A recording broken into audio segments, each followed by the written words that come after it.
Mit emne er radon i vores temaopgave om miljø. Min problemformulering lyder sådan her. Hvor stor en del af Danmarks areal har en becquerel per kubikmeter over 60-90% over grænseværdien på 100?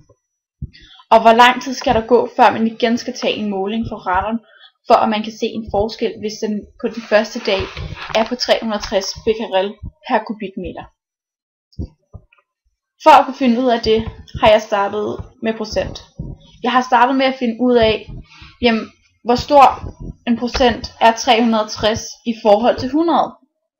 Så jeg har sagt 360 minus de 100 divideret med 100 for at finde kommatallet 2,6, som jeg så ganger med 100 for at få 260.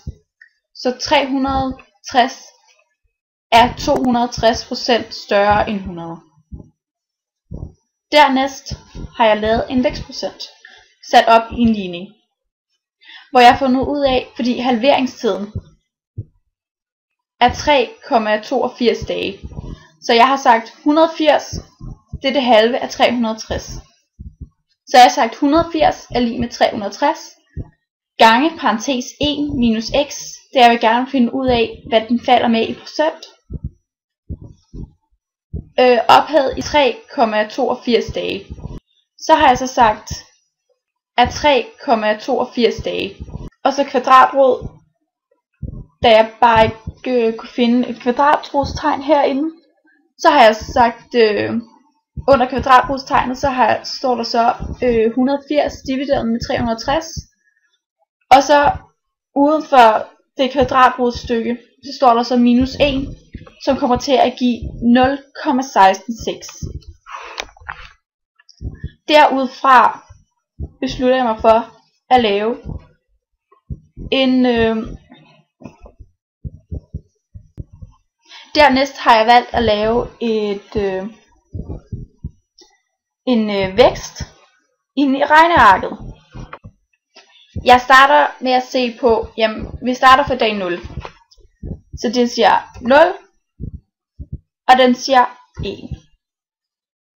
Så strækker jeg den ud til, lad mig sige 15 dage. Så tager vi den ud for 15 dage. Så kan vi se, vi starter på 360 på dag 1. Nej, på dag 0. Undskyld. For så at kunne finde ud af, hvornår den er på under 100 i forhold til det vækst og procent, vi har fundet, så siger jeg så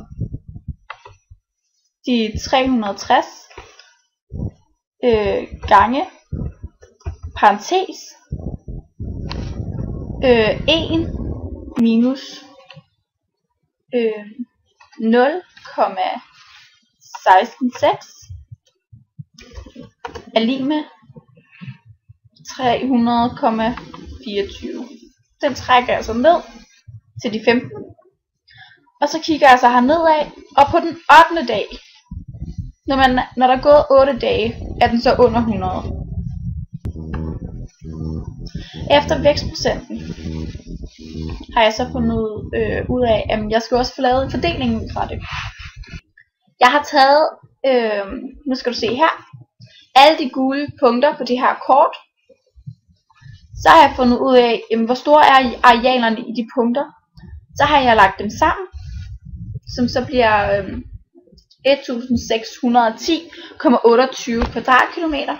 Så har jeg fundet ud af, at Danmarks areal er 43.094 kvadratkilometer.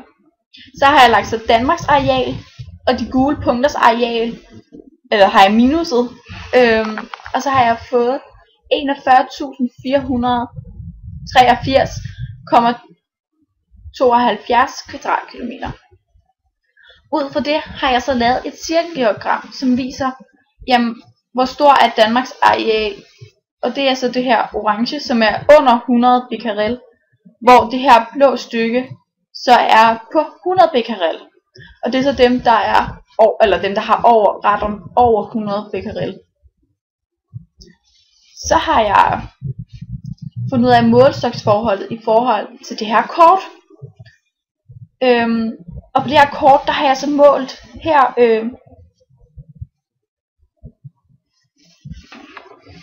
så har jeg så målt Bornholms østside lige her. Den har jeg så fået til 0,5 cm, hvor den i virkeligheden er 30 km. Det har jeg så lavet udregning for i forhold til målstoksforholds formlen. Og så har jeg så fundet ud af, at 1 cm på kortet, det svarer til 60 km i virkeligheden.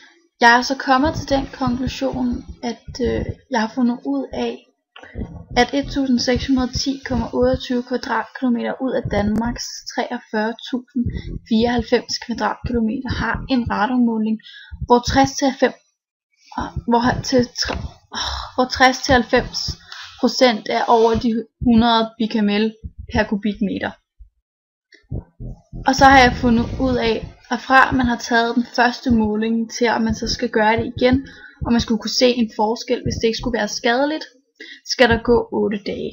Det var så mit emne om radon i min temaopgave om miljøet.